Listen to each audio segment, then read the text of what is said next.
Good morning बच्चों। कैसे हो आप? करते आज की क्लास स्टार्ट। एक टॉपिक हमने स्टार्ट किया हुआ है स्टाफिंग प्रोसेस, और 5 स्टेप हम उसमें पढ़ चुके हैं। थोड़ा याद दिलाने की कोशिश करोगे? मैं ही भूल गया। Estimating the manpower requirement, और इसके अंदर दो चीजें होती है। देन सेकंड हम क्या करते हैं? रिक्रूटमेंट करते हैं। क्या करते हैं? फिर जो बंदे रिक्रूट किए उनमें से जो अपनी रिक्वायरमेंट है, जितनी अपनी रिक्वायरमेंट है, जैसी अपनी रिक्वायरमेंट है, उसके अकॉर्डिंग हम क्या करते हैं? सिलेक्शन करते हैं। क्या करते हैं? सिलेक्शन करने के बाद प्लेसमेंट एंड ओरिएंटेशन। बढ़िया बंदा सेलेक्ट कर लिया, लेकिन हमारे माफिक काम नहीं करता। प्लेस भी कर दिया, जान पहचान भी करा दी, अब देन क्या कर दो? ट्रेनिंग एंड, अपने माफिक तो बनाना है ना उसे, ठीक है ना? तो ट्रेनिंग एंड डेवलपमेंट। फिर बच्चों जाते जाते कुछ ऐसी बातें हो रही थी कि जी छोटी कंपनी, बड़ी कंपनी। छोटी कंपनी सारे काम परफॉर्म कर देगी, बड़ी कंपनी के पास पैसा होता है, वो 5 ये जो शुरू के काम है ये स्टाफिंग वालों से कराएंगे।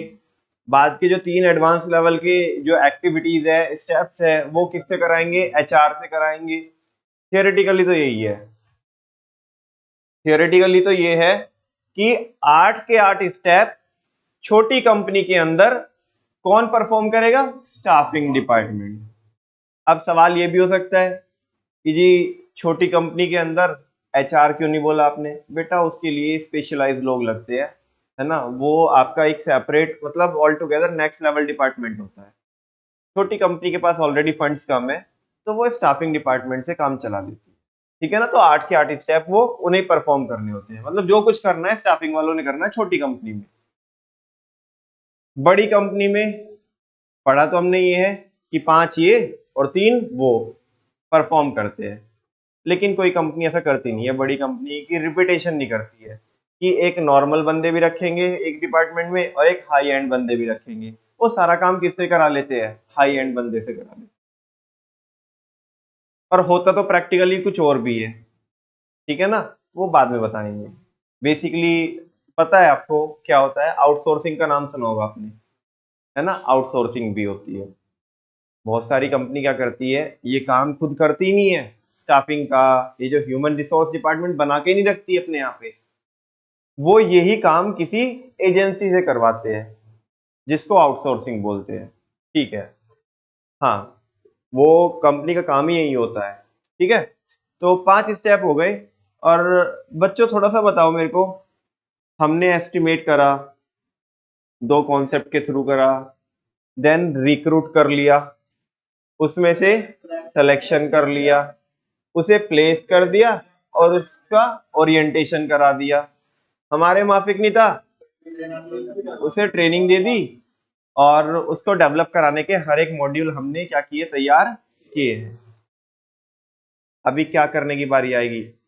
वो जिस चीज के लिए हमने उसे ट्रेन किया है, अब उस काम को अंजाम देने की बारी आएगी। यस और नो?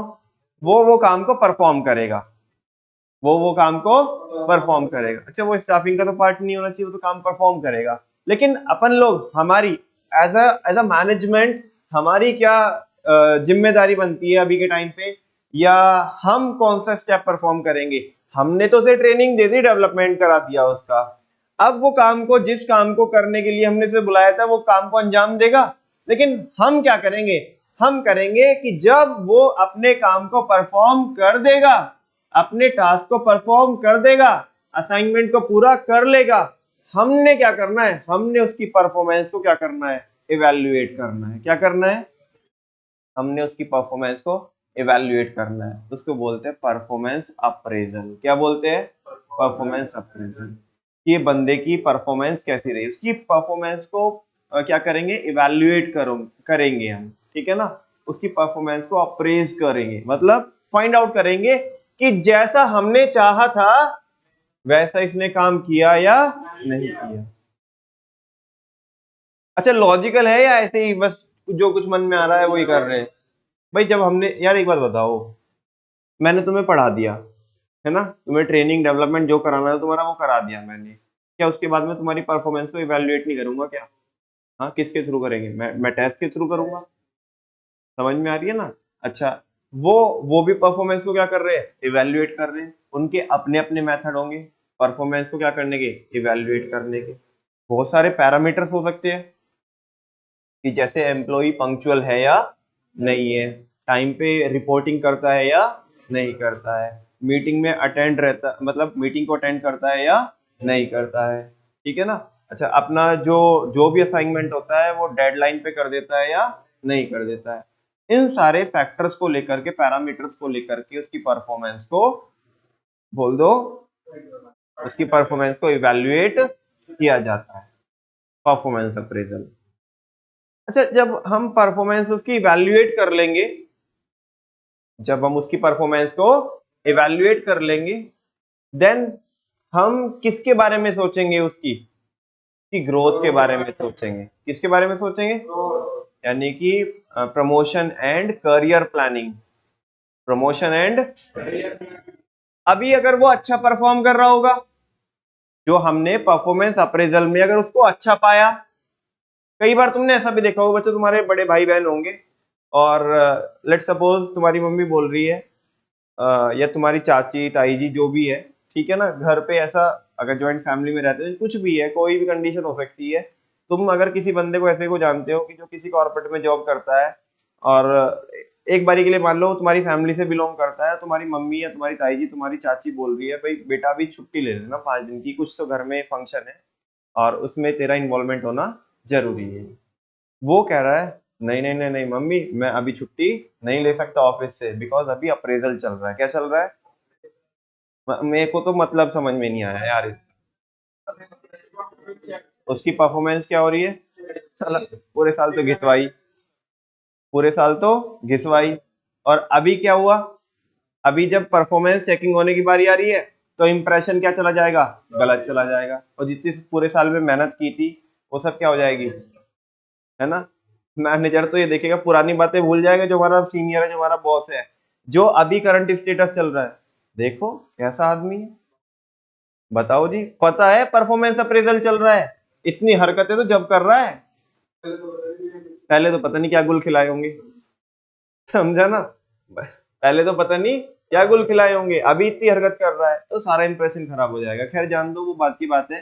फिलहाल मैं तो जस्ट आपको, मेरा ऑब्जेक्टिव ये है, मैं आपको ये बताना चाहता हूँ कि परफॉर्मेंस अप्रेजल क्या होता है, और परफॉर्मेंस अप्रेजल के बेस पे ही उसके प्रमोशन और करियर प्लानिंग होगी। अच्छा परफॉर्म करता हुआ पाया गया थ्रू आउट द ईयर और करंट में, तो उसको प्रमोशन मिलेगी, है ना? उसके कुछ और करियर की प्लानिंग करेंगे हम कि भाई से कौन सी पोस्ट हमें क्या करनी है, अलॉट करनी है, इसको और कौन सी ट्रेनिंग हम करा सकते हैं फर्दर, ताकि ये और ग्रो कर पाए, ये भी ग्रो होएगा और हमारे को भी क्या मिलेगी? हेल्प मिलेगी। हाँ बोलो ना? ठीक है। और अगर परफॉर्मेंस अप्रेजल में इसकी जो परफॉर्मेंस है वो वाहियात रही, तो अकॉर्डिंगली डिसीजन लेंगे, क्या उस केस में प्रमोशन देंगे। अच्छा, प्रमोशन एंड करियर प्लानिंग, किस एम्प्लॉय को प्रमोशन देना है नहीं देना है, किसके और एडवांस लेवल के जो मॉड्यूल्स है ट्रेनिंग वगैरह के वो कंडक्ट कराने हैं नहीं कराने हैं, ये डिसीजन किसके बेसिस पे लिया जाएगा? छठे स्टेप के बेसिस पे। किसके बेसिस पे? और छठा स्टेप कौन सा है? परफॉर्मेंस।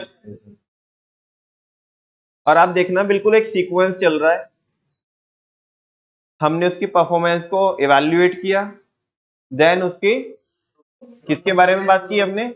उसके प्रमोशन है, उसके करियर प्लानिंग की बात की हमने, ठीक है ना?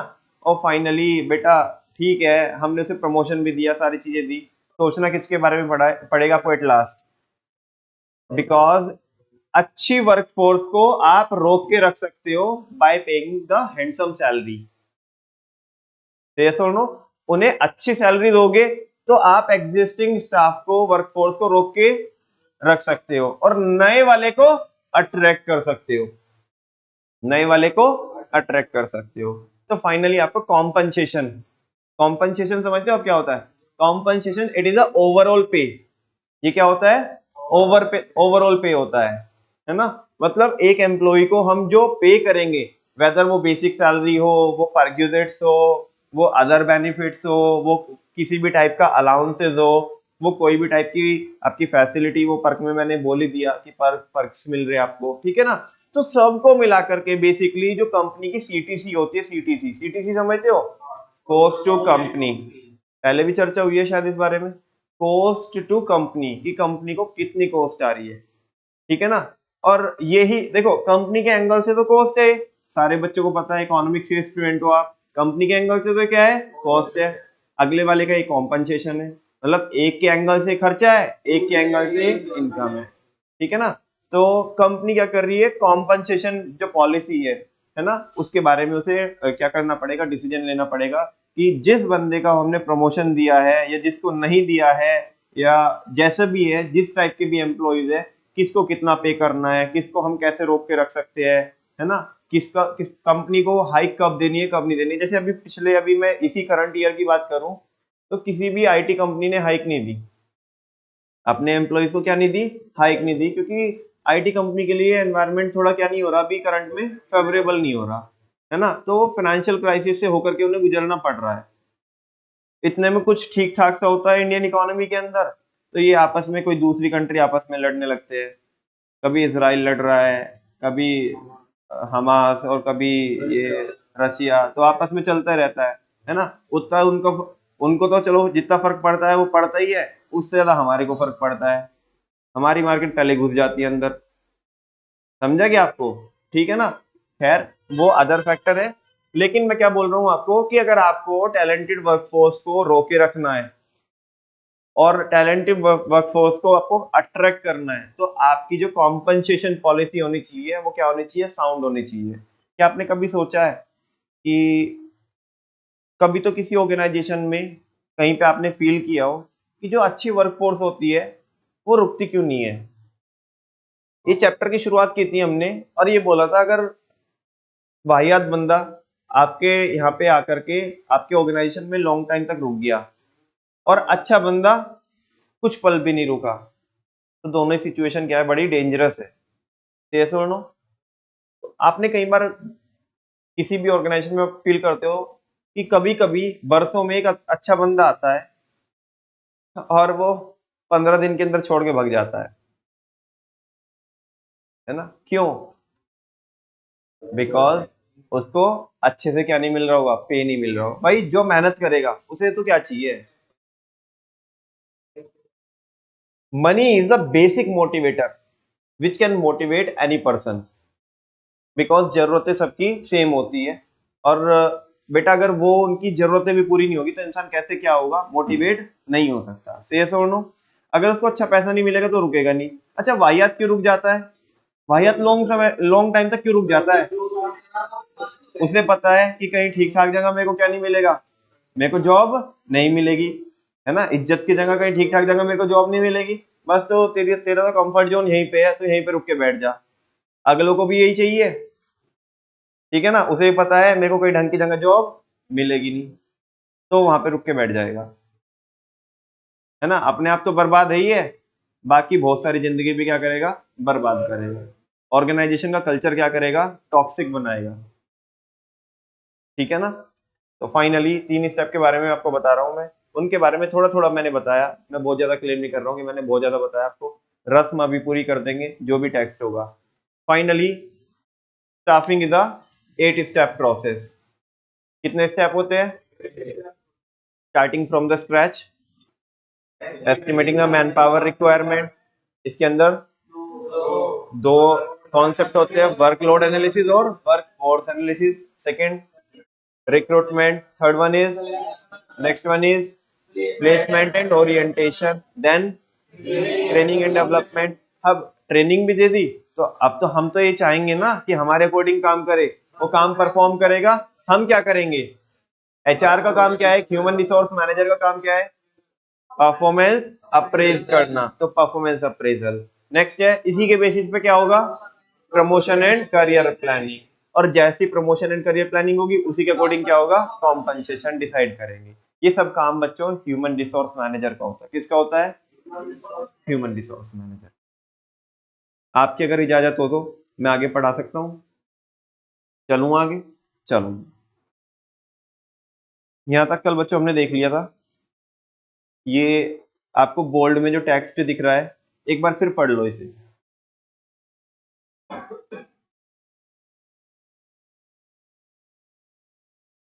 इन मोस्ट लार्ज ऑर्गेनाइजेशंस, पढ़ो। आया समझ में सबको, या कोई एक दो कोई? सबको आगे। तू सो रहा है आज नलायक? क्या रात सोया नहीं था क्या? तेरी आंखें तो बता रही सोया नहीं। चलो, शायद हमने पहचानने में गड़बड़ कर दी। हाँ जी, आपको समझ में आता है? पक्की बात। Performance appraisal, it refers to the systematic evaluation. ये क्या होता है? या वाहियात तरीके से करो इवैल्यूएशन भी। ऑर्गेनाइजेशन के पास कुछ तो पैरामीटर्स होंगे ना, जो उन्होंने डिसाइड करके रखे होंगे कि इन पैरामीटर्स के ऊपर हम किसकी परफॉर्मेंस को मेजर करेंगे, अपने एम्प्लॉय की परफॉर्मेंस को मेजर करेंगे। अच्छा, अगर मैं आपसे सारे बच्चों से अगर एक एक पैरामीटर पूछूं तो बता दोगे? अब जितने भी बच्चों सब अलग अलग बताना, starting from the Aditi. Efficiency एक पैरामीटर है। पंक्चुअल है या नहीं है दूसरा पैरामीटर।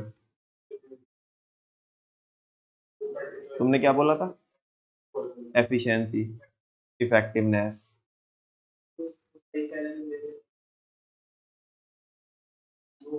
ये कैसे पैरामीटर हो सकता है? ये तो हम सैलरी दे रहे नहीं दे रहे, हमें तो उसकी परफॉर्मेंस को मेजर करना है ना। पंक्चुअलिटी के अंदर आ जाएगा वो। कुछ और बताओ। हाँ सोचो, टेक योर टाइम। उसका एक्सपीरियंस से मतलब ये बोलना चाहते हो क्या आप कि वो किसी भी चैलेंजिंग टास्क को कितने इजीली क्या कर लेता है, मैनेज कर लेता है। वेरी गुड, चलो वेरी गुड।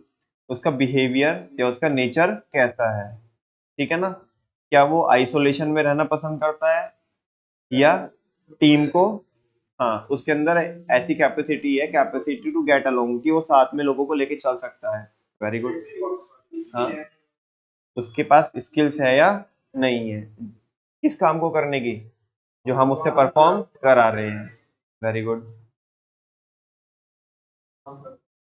वो कितना काम कर सकता है? थोड़ा सा ऐड ऑन कर दो इसके अंदर। वो कभी कभी अगर हम उसे एक्स्ट्रा टाइम एक्स्ट्रा काम भी दे देते हैं तो उसको भी कभी क्या नहीं करता है, मना नहीं करता है। ऐसा नहीं कि हम भी, वो एक कहावत है ना, चलो छोड़ो जान दो, रहने नहीं बोलता। मतलब हम भी उसे काम देते हैं तो थोड़ा हिसाब से देते हैं, कभी कभी देते हैं ज्यादा काम जब भी बहुत जरूरी हो, इमरजेंसी हो। ऐसा नहीं कि हम भी डेली का डेली काम ही उसे एक्स्ट्रा देते रहेंगे और डेली चेक करते रहेंगे। भाई कभी ना कभी तो फिर इंसान मना ही करेगा। तो एक वो कहावत है ना कि हम भी मतलब ठीक से काम देते हैं, इसलिए कि कहावत वो है कि हांडी का मुंह चौड़ा हो रहा और बिल्ली को शर्म ही नहीं आ रही, ठीक है ना? तो हम भी मतलब, अब सामने वाला मना नहीं कर रहा तो इसका मतलब ये नहीं कि हम भी उसे काम ही देते जा रहे हैं। खैर चलो। हाँ जी भाई साहब, सारे तो इन्होंने बता दिए। आप खुद सोचो कि एक इंसान की परफॉर्मेंस को और कैसे इवेल्युएट किया जा सकता है। हाँ चलो, कि वो उसका अपीयरेंस, कि वो हमेशा जब भी ऑफिस में अपीयर होता है तो कैसे अपीयर होता है। Very good. और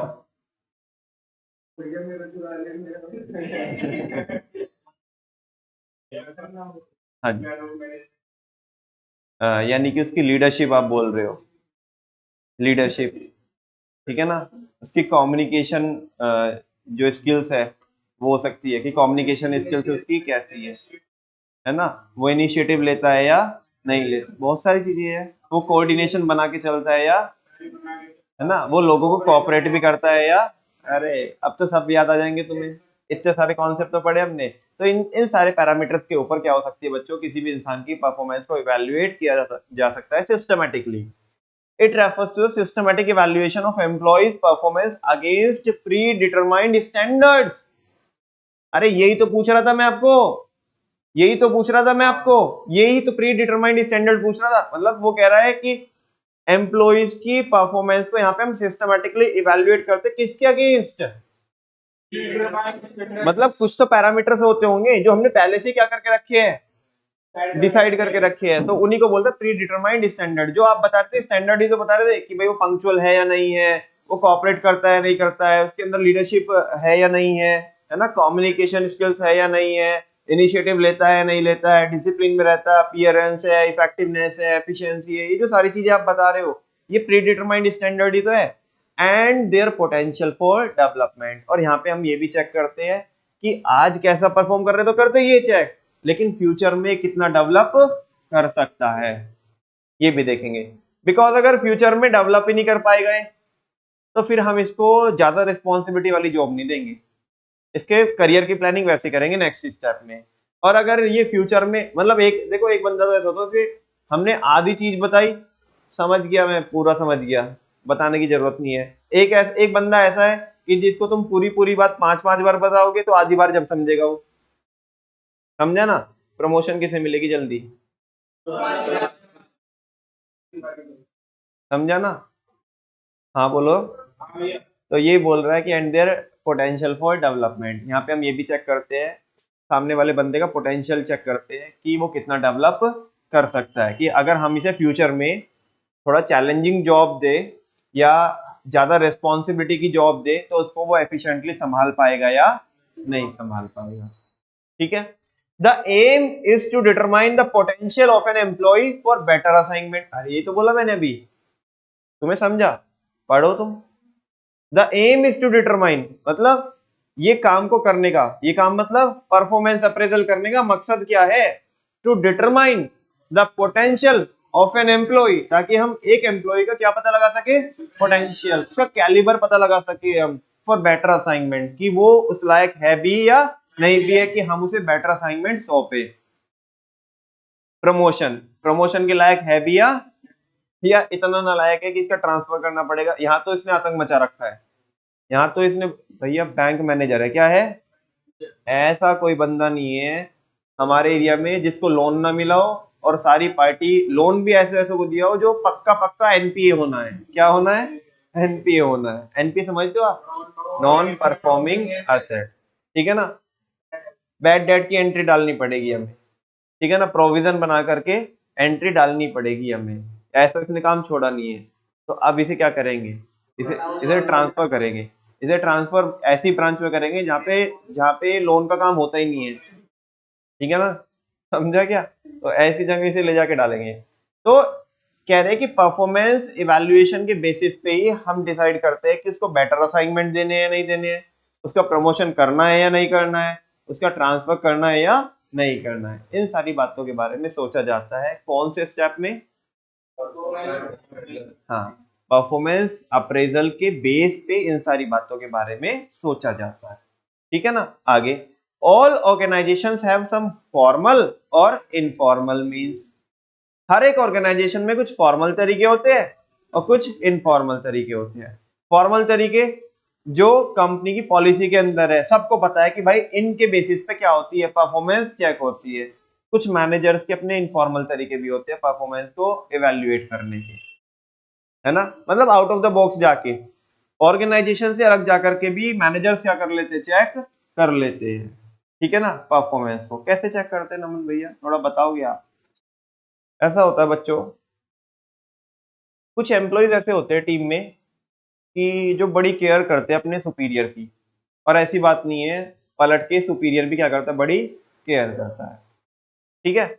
आज एक जूनियर बंदे को, सबऑर्डिनेट बंदे को जरूरत है कि यार कि सर मेरे को ना बहुत अर्जेंट काम है और मेरे को ना मैं 2 घंटे बाद ज्वाइन करूंगा, है ना, तो कह रहा कोई बात नहीं तू कर ले मैं मैनेज कर लूंगा। अच्छा, ये काम फॉर्मल में चल रहा है कि इनफॉर्मल में चल रहा है, फॉर्मल में तो रिपोर्टिंग करनी थी 10 बजे आपको, लेकिन बंदे ने बोला कि सर मेरे को आज बहुत अर्जेंट काम है, फैमिली में मतलब वर्क फ्रॉम होम चल रहा था, मेरे को बड़ा अर्जेंट काम है, मैं 12 बजे ज्वाइन करूंगा, है ना, तब तक आप संभाल लेना। वो कह रहे कोई प्रॉब्लम नहीं है, आराम से करते हैं, 12 के भी 12:30 बजे कोई दिक्कत वाली बात नहीं है, मैं संभाल लूंगा, ठीक है। ये सब फॉर्मल में तो हो नहीं रहा है, ये सब किस में हो रहा है, इनफॉर्मल में हो रहा है।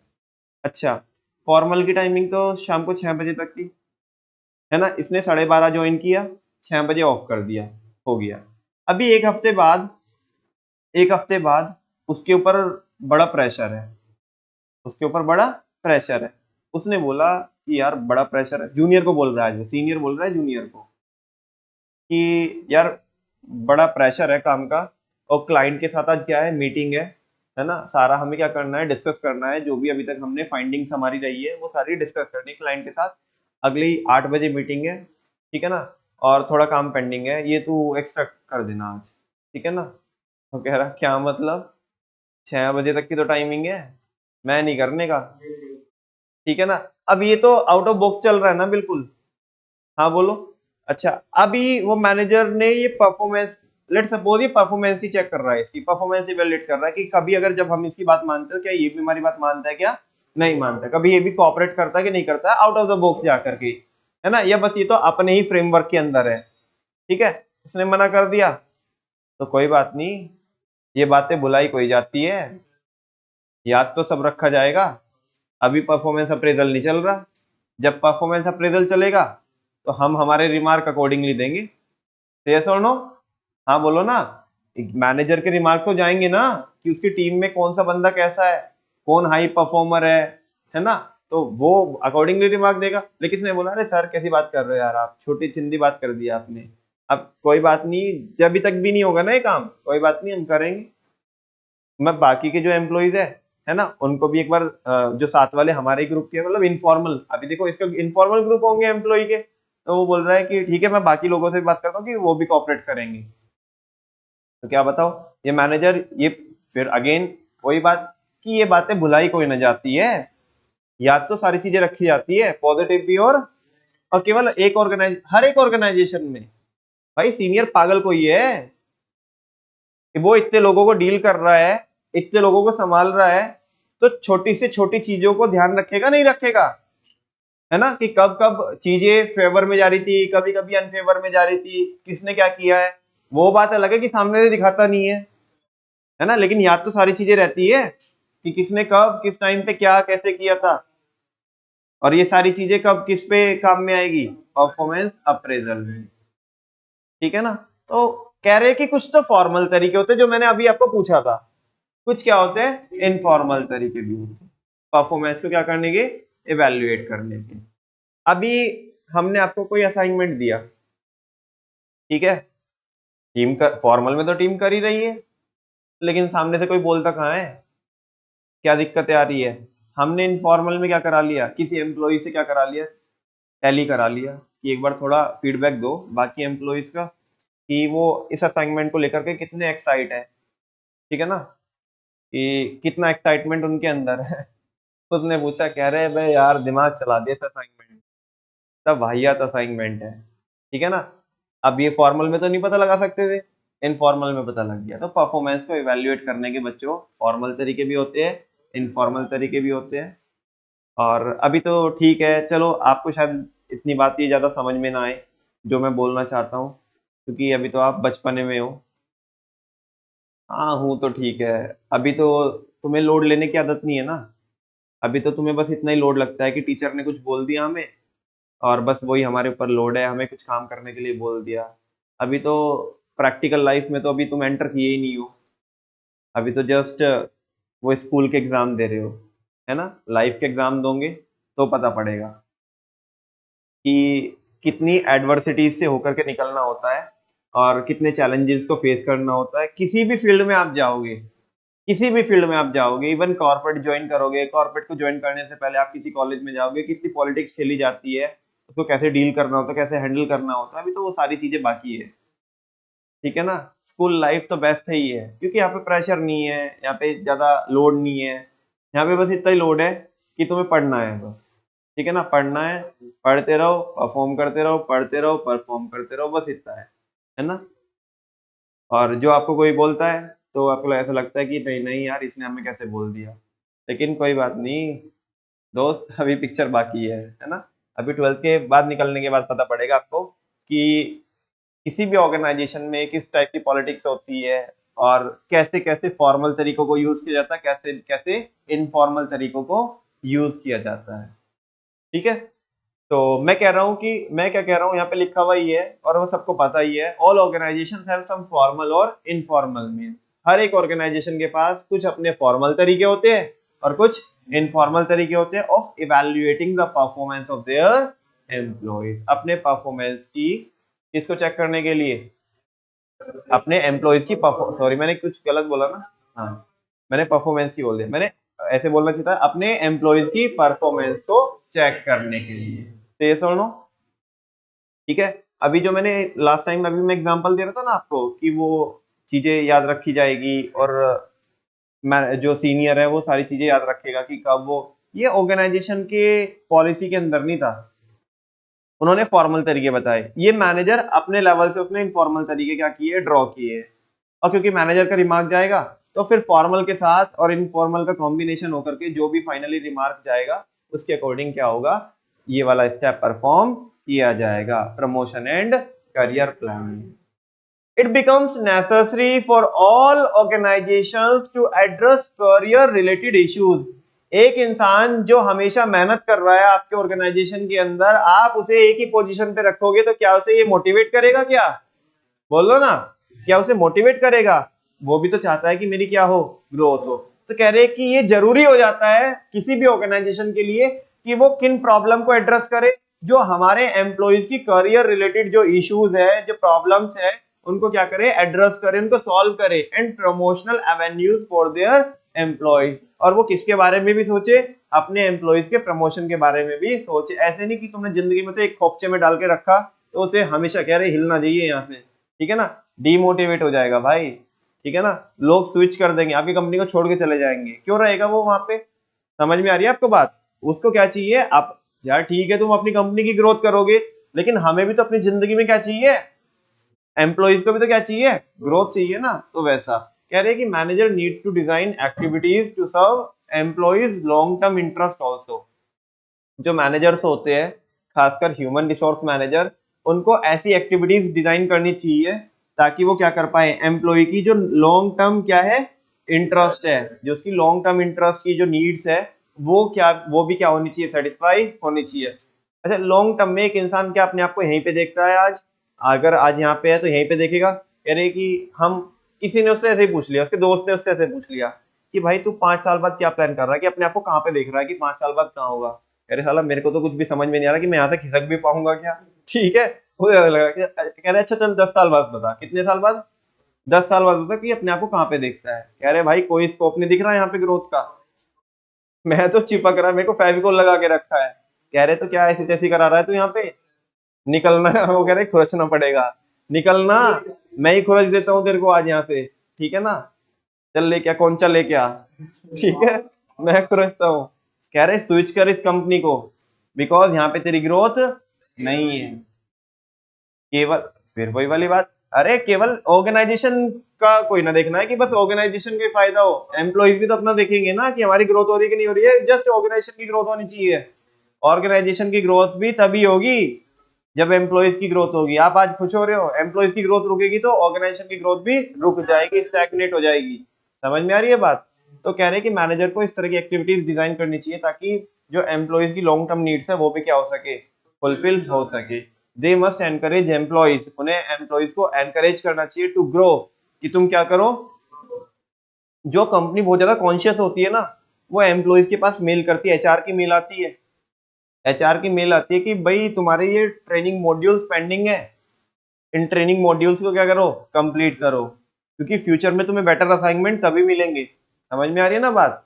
वो कह रहे हैं छोड़ ना, हमें क्या मतलब है, नहीं करता तो नहीं करने दे, ठीक है ना, अपने आप देख, नहीं नहीं नहीं, ठीक है ना, ऐसे तो गड़बड़ हो जाएगी, कंपनी छोड़ के भाग जाएगा। अभी हम उसे नई नई ट्रेनिंग देंगे तो उसका मन लगेगा ना नई नई चीजों को सीखने में, नई नई असाइनमेंट को डील करने में। वरना ऐसे छोड़, मैं तो जिंदगी में 20 सालों से एक ही काम कर रहा हूँ, रूटीन नेचर का यही काम कर रहा हूँ, आना है, अपनी डेस्क लगानी है, बैठना है, सिस्टम खोलना है, ये करना है, और ये रही आज की सेल्फी, राम नाम भाई सारियन है, ठीक है ना, और देन फिर सुबह ही फिर यही करना है मेरे को, ठीक है ना, रूटीन में आ जाएगा, बोर हो जाएंगे लोग, ठीक है ना। तो लोगों को क्या चाहिए, कुछ नया चाहिए, है ना, अपने आप को क्या करने के लिए, संभालने के लिए। तो कह रहे कि ऑर्गेनाइजेशन की ये जिम्मेदारी बनती है कि वो अपने एम्प्लॉइज को क्या करे, एनकरेज करे कि वो ग्रो कर पाए और रियलाइज कर पाए अपने फुल पोटेंशियल को। कई बार लोग नहीं समझ पाते कि हमारे अंदर कितना टैलेंट है, कई बार लोग नहीं समझ पाते कि हमारे अंदर कितना टैलेंट है।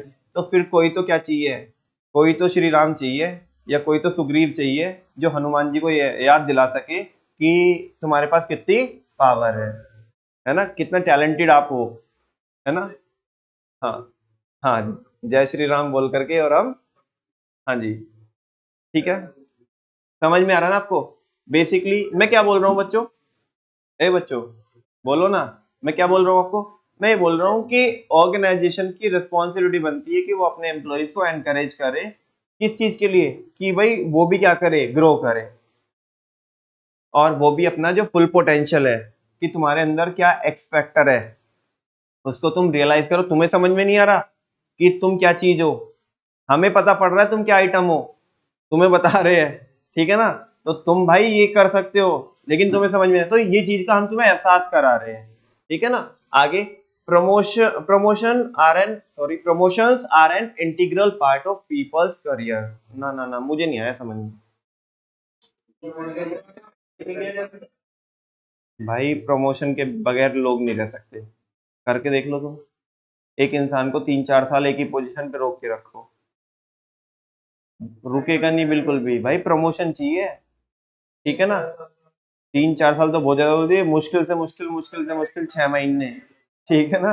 हर 6 महीने में क्या चाहिए, प्रमोशन चाहिए, वरना वो जिसका एक्चुअल में डायलॉग है ना, मुश्किल से मुश्किल 6 महीने, वो वैसे बन जाएगा एम्प्लॉइज खूंखार, ठीक है। तो कह रहे हैं कि promotions are an integral part of people's career, लोगों के करियर का प्रमोशन क्या होता है, इंटीग्रल पार्ट होता है जिसको अलग नहीं कर सकते आप, ये चाहिए ही चाहिए, ठीक है ना। Promotion refers to the advancement of an employee. अब प्रमोशन का मतलब समझ लो, प्रमोशन का मतलब होता है advancement of an employee, advancement of an employee, advancement of an employee in the management hierarchy. मैं ये तो बोल रहा हूँ, ठीक है ना। एक एम्प्लॉय का क्या होना, एडवांसमेंट होना, किसमें, मैनेजमेंट हायरार्की में। वो जो मैनेजमेंट की जो चेन है उसमें क्या होना, एडवांसमेंट। अरे आज इधर रहता था खोपचे में, अभी खोपचे से निकल के इधर आया है, समझेगा। ऐसे आपने वो एग्जांपल सुना है, आईसीआईसीआई बैंक की चेयरमैन रही है चंदा कोचर, अभी पता नहीं कोई और है, ठीक है ना। वो उन्होंने जितना मतलब मार्केट में इंफॉर्मेशन है, अब क्या सच है क्या झूठ है वो तो वही जाने, लेकिन ऐसा है कि उन्होंने एक बहुत लोअर लेवल से स्टार्ट किया था, क्लैरिकल पोजीशन से स्टार्ट किया था, ठीक है ना। और अपनी जिंदगी में ग्रो करके करके करके आईसीआईसीआई बैंक की क्या बनी, चेयरमैन बनी, है ना। तो तुम्हें क्या, ये क्या लग रहा है, ये एडवांसमेंट ही तो हो रहा है, क्या हो रहा है, किसी एक बंदे का एडवांसमेंट हो रहा है, किस में हो रहा है एडवांसमेंट, मैनेजमेंट हिरार्की में, मैनेजमेंट की चेन में, वो लेवल्स में, इसी को क्या बोलते हैं, प्रमोशन, क्या बोलते हैं। एक मजे की बात बताऊं, किसी को मत बताना, नहीं बताओगे ना, अगर हाँ, विश्वास तो करना पड़ेगा, ठीक है। और भैया विश्वास कर लो आप और बता दो, तुम्हें पता है प्रमोशन को हम वर्टिकल शिफ्टिंग भी बोल सकते हैं, vertical shifting of an employee बोल सकते हैं, कैसे बताना। अरे वो ऐसे है ना, वर्टिकल शिफ्टिंग है, क्या है। अच्छा एक बात बताऊं क्या आपको, ट्रांसफर को, या पूछूं आपसे, ट्रांसफर को ना, ट्रांसफर को क्या हम हॉरिजॉन्टल शिफ्टिंग बोल सकते हैं, हॉरिजॉन्टल शिफ्टिंग, एक ब्रांच से दूसरी ब्रांच में, एक डिवीजन से एक शिफ्ट से। अब मान लिया एक एम्प्लॉई है, वो रात की शिफ्ट करता था, अब वो जाके अपने सुपीरियर को बोल रहा है, अरे सर जमता नहीं है रात में, ये रात की शिफ्टिंग, मेरी दिन की शिफ्टिंग करो। मेरी वाइफ भी बोल रही थी, क्या तुम ये रात की शिफ्ट करते हो, ठीक है ना, ये जमता नहीं है, ना मेरे को जमता ना उसको जमता, ठीक है ना, ये चेंज करो। तुम्हें समझा क्या, हाँ भैया ये तो, और तो कुछ समझ में आया नहीं है, हमें लास्ट वाला तो समझ में आया है। अच्छा एक, हाँ, अच्छा इन दोनों को पता था, वेरी गुड, बहुत अच्छा। सुनो, तो प्रमोशन को क्या बोलते हैं, वर्टिकल शिफ्टिंग, और ट्रांसफर को क्या बोलते हैं, हॉरिजॉन्टल शिफ्टिंग। अच्छा एक बात बताओ, सैलरी किस में चेंज हो सकती है, ट्रांसफर में जरूरी है कि सैलरी चेंज होगी, कम तो हो सकती है, ज्यादा का को तो कोई चांस स्कोप दिखता नहीं है, ठीक है ना। ट्रांसफर में बेसिकली बहुत कम, अगर होते तो बहुत रेयर केस होते हैं कि जहाँ पे आपकी सैलरी में आपको हाइक मिले। अदरवाइज प्रमोशन अगर होगी तो पक्की पक्की बात है, हाइक मिलेगा सैलरी में आपको, ठीक है ना। आगे बच्चों क्या बोल रहे हैं, ये तो हो गया ना, आपको थर्ड वाला बुलेट समझ में आया क्या? एक बार ही पढ़ लो।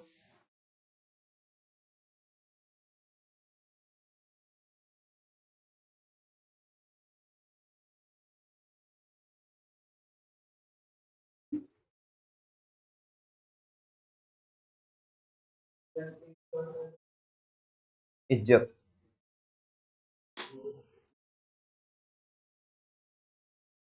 वो है ना, गुड्डू भैया का डायलॉग है, ए, अभी हम वो लिपिर लिपिर करने वाले गुड्डू नहीं है, अब हमें चाहिए फुल इज्जत, ठीक है ना।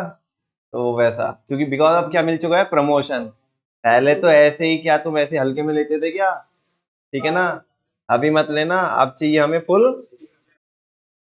नहीं तो कंटाप मारेंगे, अरे मतलब कुछ नहीं, छोड़ो, जान दो। इधर देख। थर्ड वाला बुलेट समझ में आया क्या? हाँ, किसको? बोर्ड ऑफ डायरेक्टर कैसे बना दिया जा सकता है? बोर्ड ऑफ डायरेक्टर तो कलेक्शन होता है किसका, डायरेक्टर का। अब पता नहीं, उनको आता नहीं होगा। उनको बोले नमन भैया की जाके क्लास ले, जब जाके अपनी पिक्चर शूट करना तुम। सुनो इधर, प्लीज, प्लीज प्लीज इधर। Promotion is generally accompanied by greater job responsibilities. Oh no, क्या लिखा है? Promotion is generally accompanied by, promotion जब भी मिलेगा तो उसके साथ साथ आपको क्या भी मिलेगी?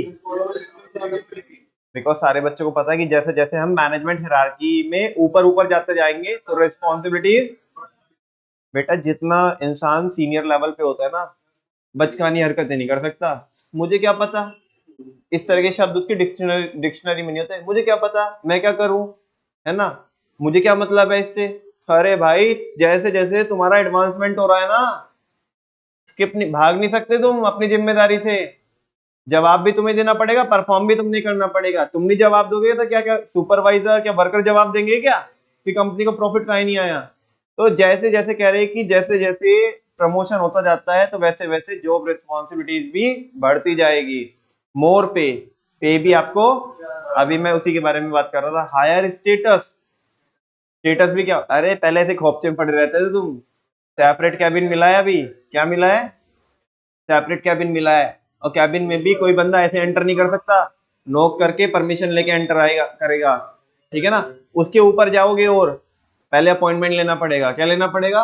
अपॉइंटमेंट लेना पड़ेगा, से यस और नो, ठीक है ना। तो कह रहे हैं कि हायर स्टेटस, ग्रेटर प्रेस्टीज, इज्जत ज्यादा मिलती है। तो कह रहे ना, अब वो लिपर लिपर करने वाले गुड्डू नहीं है।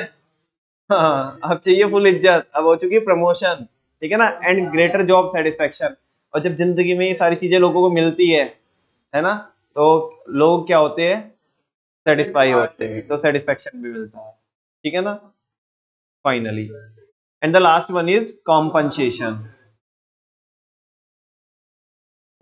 ठीक है यार, सारी चीजें, लेकिन विटामिन एन की कमी होगी ना, ए बी सी डी सारे विटामिन की कमी हो जाएगी, तो ये भी पूरी कर दो ना। देखो कॉम्पनसेशन, कह रहे फाइनेंशियल बेनिफिट्स, फाइनेंशियल बेनिफिट बोले तो पैसा, अपना सपना, मनी मनी मनी, ठीक है ना। देखो, एक लोगों को कितना टैलेंट होता है, एक डीजे है कोई, तो मेरे को नाम याद नहीं आ रहा। हाँ, एक आसान, ए वो डीजे नहीं, अरे वैसे वाले डीजे होते हैं, हाँ वो, तो देखो करके भी दिखा रहा है, ठीक है ना। तो लोगों का देखो टैलेंट, मैंने भी देखा है, एक वो उसने शुरू में, मतलब वो अपना पूरा फ्लेवर, पूरा माहौल बनाते हैं अपना, तो उसने शुरू में बजाया, उसने शुरू में पेटीएम, वो साउंड बॉक्स में एक जो लाइन बजती है ना, पेटीएम पर 50 रुपए प्राप्त हुए हैं, और उसके बाद गाना बजाया उसने, वो वाला, तो पैसा पैसा करती है, ठीक है ना। तो यार मतलब बड़ा मस्त सा लगा कि यार यार क्या, ठीक है ना, कि लोगों का टैलेंट है कि ठीक है यार, कैसे कैसे लोग कर रहे हैं, तो ये वही बोल रहे हैं, ठीक है ना। जब वो एम्प्लॉय को ठाक से एंट्री आती है ना एकदम से, your account has been credited, आए हाय हाय हाय, इससे ज्यादा सुकून नहीं होता जिंदगी में। मतलब एम्प्लॉइज के लिए बता रहा हूँ, और बिजनेसमैन के लिए क्या, जब उसके खाते में एंट्री लगती है, आय हाय हाय हाय हाय, वो कई सारे बच्चे आते हैं, वो 11th क्लास में आते हैं हमारे यहाँ बच्चे, तो वो जो एक साउंड होती है ना, वो जो बीप होती है खाते में एंट्री क्रेडिट की, हमने ट्रू कॉलर वगैरह डाउनलोड करके रखा, तो उसमें अलग टाइप की वो खाते में जब पैसा क्रेडिट होता है तो अलग टाइप की इसमें एक वो कुछ तो साउंड बजता है, ठीक है ना। तो बच्चे यहाँ पे बैठ के पढ़ते रहते हैं, एक दो बच्चे हैं उनके, तो उनके से पेमेंट आती रहती है, तो कह रहे भैया इससे ज्यादा जिंदगी में सुकून नहीं हो सकता कि पढ़ रहे हैं हम यहाँ पे और सीधा ठाक ठाक से एंट्री आ रही है, ठीक है ना। चलो, तो ऐसे एम्प्लॉइज के लिए बच्चों, अब इतना मेहनत भरा काम करेंगे तो फाइनली विटामिन एम तो चाहिए ना। तो कह रहे हैं financial benefits play an important role in attracting and retaining a competent group of employees. कह रहे हैं फाइनेंशियल बेनिफिट, जो पैसों वाले बेनिफिट होते हैं ना, मॉनेटरी बेनिफिट्स होते हैं, मॉनेटरी समझते हो, जिनको मनी की टर्म्स में कैलकुलेट किया जा सकता है, तो वो एक इंपॉर्टेंट रोल प्ले करते हैं in attracting and retaining a competent group of employees. कि किसको अट्रैक्ट करने में और किसको रिटेन करने में, नए वाले को तो अट्रैक्ट करने में और पुराने वाले को रिटेन करने में of a competent group of employee. अच्छे अच्छे एम्प्लॉइज के ग्रुप को अट्रैक्ट कर सकते हो, रिटेन कर सकते हो, जब भी आप किसी भी इंसान को, तुम बोलो ना किसी इंसान को, मान लिया कोई रिक्शा वाला भैया भी है, तुम उसको पूछो अरे भैया उधर चलोगे क्या, ठीक है ना, रिक्शा वाले, हाँ, रिक्शा वाले भैया चलोगे क्या आप, ठीक है ना, तो वो कह रहा नहीं चलेंगे। मान लिया लेट सपोज आपको यहीं जस्ट 1 किलोमीटर जाना है, ठीक है, तुम बोलो बड़ा अर्जेंट है 500 रुपए देंगे, बड़ा अर्जेंट है 500 रुपए देंगे, और कुछ नहीं, पहले रुक तो जाएगा एक बार, रुक के सोचेगा और पीछे मुड़ के तुम्हारी ओर जरूर देखेगा कि ये भैया ये कौन सा देवता आ चुका है, ये कौन सा देवता प्रकट हुआ है ऐसे कलयुग में कि घोर कलयुग में ऐसे कौन सा देवता प्रकट हुआ है जो 1 किलोमीटर के 500 रुपए ऑफर कर रहा है, सोचेगा तो जरूर, अंदर से मन भी कर रहा होगा कि हाँ यार ये तो अपॉर्चुनिटी नहीं छोड़नी चाहिए, कितना ही जरूरी काम हो, बोलेगा बैठो भैया, समझा ना। हाँ बोलो ना। तो कह रहे हैं कि भैया देखो फाइनेंशियल बेनिफिट, पैसा भगवान नहीं होता, लेकिन भगवान से कम भी नहीं होता, है ना। जो लोग बोलते हैं ना, जो लोग बोलते हैं कि ठीक है यार पैसा कोई मायने नहीं रखता, ऐसी बात नहीं है बेटा, पैसा मायने रखता है, बहुत मायने रखता है, ठीक है ना। बिकॉज पैसों से बहुत सारी चीजें ऐसे बोलते लोग खरीद नहीं जा सकती, जैसे नींद नहीं खरीदी जा सकती, ये नहीं खरीद, खुशी नहीं खरीदी जा सकती, है ना। लेकिन बहुत सारी चीजें ऐसी भी है कि ये मिलती, ये आती भी जब भी है लोगों को जब पैसा होता है, ठीक है ना। फाइनली तो financial benefit important role play करते हैं किसको अट्रैक्ट करने में और रिटेन करने में, कॉम्पिटेंट ग्रुप ऑफ एम्प्लॉइज को क्या करने में, अट्रैक्ट करने में और रिटेन करने में। So manager should develop a sound compensation policy. तो एक मैनेजर को क्या करना चाहिए बच्चों, एक साउंड, साउंड मतलब जबरदस्त, ठीक है ना, जबरदस्त क्या करना चाहिए, जो कॉम्पनसेशन पॉलिसी है वो क्या करनी चाहिए, ड्रॉ करनी चाहिए। कभी जाके देखना भाई इसको बच्चों ना, जिसमें ये कॉम्पनसेशन सारा कुछ होता है ना, इसको बोलते हैं पेरोल शीट। क्या बोलते हैं, पेरोल शीट। पेरोल शीट में सारी चीजें लिखी रहती है कि बेसिक सैलरी कितनी है, प्रोविडेंट फंड कितना है, ग्रेचुटी कितनी है आपकी, और आपके फ्रिंज बेनिफिट्स कितने हैं, परक्विजिट्स क्या है, अलाउंसेस कौन कौन से मिलेंगे, है ना, फैसिलिटीज बाकी आपको और क्या क्या मिलेगी, इन सबको वो जो ये सारी चीजें जो लिस्टेड रहती है वो एक शीट पे जो लिस्टेड रहती है उस शीट को बोलते हैं पेरोल शीट। क्या बोलते हैं, पेरोल शीट। तो कह रहे हैं कि एक मैनेजर को क्या करना चाहिए, साउंड कॉम्पनसेशन पॉलिसी डेवलप करनी चाहिए। कभी गूगल की पॉलिसी देखो, उनकी कॉम्पनसेशन पॉलिसी, एम्प्लॉय जाता ना तो छोड़ के मन नहीं करता उसका कि हम वहां से छोड़ के आए, ठीक है।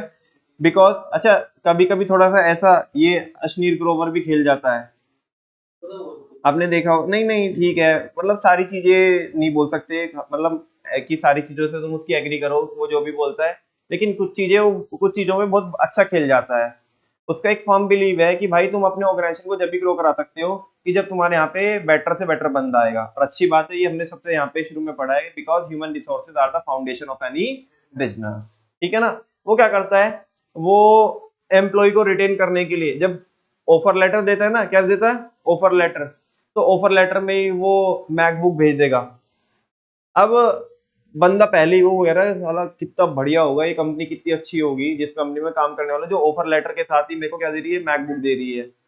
अब उसका छोड़ के जाने का मन नहीं करेगा, बिकॉज वो मैकबुक उसे हमेशा रोक के रखेगा, कह रहे दूसरी जगह जाएगा ना तो वही चलाना पड़ेगा, डेल का लैपटॉप चलाना पड़ेगा, एचपी का लैपटॉप चलाना पड़ेगा, इधर मैकबुक चलाने मिल रही है, ठीक है ना। हालांकि उसका कुछ नहीं हो रहा, उसका वो मैकबुक में जस्ट किसका काम कर सकता है, ऑफिस का काम कर सकता है कुछ, लेकिन क्या है ना, 2-4 स्टोरी तो डेली अपलोड हो ही जाएगी ना, सोशल मीडिया कंटेंट तो मिल ही जाएगा ना, तो लोग जस्ट चिपक के रखे। अच्छा क्या बोला कि दूसरी कंपनी में अगर कोई बहुत हाई फाई बंदा है अपनी कंपनी में ले रहा है, कह रहे कि ठीक है ना आ जाना, BMW की बाइक ऑफर कर रहा हूं मैं तेरे को, ये सब किसके अंदर आएगा, ये कॉम्पनसेशन पॉलिसी का हिस्सा है। किसका हिस्सा है, कॉम्पनसेशन पॉलिसी का। नए को अट्रैक्ट करना है, पुराने को जाम करना है, वहीं रुक के जा, इधर से तशरीफ हिलाने का नहीं, ठीक है ना। तो आपको कॉम्पनसेशन पॉलिसी क्या करनी पड़ेगी, बहुत स्ट्रांग रखनी पड़ेगी, ये वही बोल रहा है। Compensation refers to all forms of pay, compensation में हर एक वो टाइप का पे आएगा, चाहे वो आपने कोई फैसिलिटी की फॉर्म में दिया हो, डायरेक्ट दिया हो, इनडायरेक्ट दिया हो, पैसा दिया हो उसका, कुछ भी, ओवरऑल जितना भी आप पे कर रहे हो, बेसिकली सीटीसी की बात कर रहे हैं, किसकी बात कर रहे हैं, कॉस्ट टू कंपनी की बात कर रहे हैं, ठीक है ना। Compensation refers to all forms of pay और रिवॉर्ड्स गिवन टू एम्प्लॉइज, जो भी हमने रिवॉर्ड दिया है। हालांकि बच्चों कभी फ्यूचर में मेरे को कभी क्या पूछना ही है ना, कि difference between award and reward, शायद पहले भी पूछा है क्या मैंने, difference between award and reward, आगे टॉपिक आएगा वहां पे पूछूंगा। फिलहाल यहाँ पे अवार्ड नहीं लिखा हुआ है बच्चों, क्या लिखा है, रिवॉर्ड लिखा है, ठीक है ना। कह रहे कि नहीं नहीं ऐसे कुछ भी नहीं बोलने का। Compensation refers to all forms of pay, compensation में वो सारे हर टाइप के पे आएंगे या वो रिवॉर्ड आएगा जो हम एम्प्लॉइज को देते हैं। कॉम्पनसेशन में भी डायरेक्ट और इनडायरेक्ट। अब ये बच्चों होल्ड पे रख लेना, ये जो 2 बुलेट है ना, बस अभी तो मैंने क्या की है इनकी, इंग्लिश की हिंदी की है, लेकिन इन दोनों को होल्ड पे रखना। मजदूरी तो करूंगा नहीं, बता भी देता आज क्योंकि क्लास का हमारा टाइम हो गया, तो डायरेक्ट इनडायरेक्ट हाँ चलो पता है नहीं पता है फिर भी हम डिस्कस कर लेंगे। हल्का सा वैसे मैंने टच भी दिया आपको, बताया भी, जो बच्चे समझे समझे, नहीं समझे तो कोई टेंशन लेने वाली, लोड लेने वाली बात नहीं है। आगे चल करके टॉपिक आएगा तो वहां तो प्योर प्योर कवर करेंगे कि डायरेक्ट कैसे होता है, इनडायरेक्ट कैसे होता है, और सभी तरह की फॉर्म भी आपको जब भी समझ में आएगी। वहां पे मेरे को और भी सवाल पूछने, जैसे अवार्ड और रिवॉर्ड के बीच में क्या होता है डिफरेंस, और भी कई सारी चीजें हैं, तो फ्यूचर में जाके क्लियर हो जाएगी। फिलहाल हाँ जी, अच्छा लाइन मैनेजर वाला, वो भी, हाँ वो भी पेंडिंग है, वो भी टॉपिक आएगा, ठीक है ना। मैंने बोला था ना आपको कि ये चैप्टर अभी ओवरव्यू चल रहा है और इनके डिटेल जो कॉन्सेप्ट है वो आगे आएंगे। तो जितने भी आपके ना 1-2 चीजें जो मैंने पहले भी होल्ड करके रखी है, सारी चीजें जैसे जैसे चैप्टर आगे बढ़ता जाएगा ना, टॉपिक आते जाएंगे, तो चीजें वहां पे मैं क्लियर कराता जाऊंगा और जो मैंने होल्ड लिखा है इनको हटाता जाऊंगा, ठीक है ना। आज के लिए इतने करते हैं, थैंक यू वेरी मच बच्चों, बाकी कल करेंगे।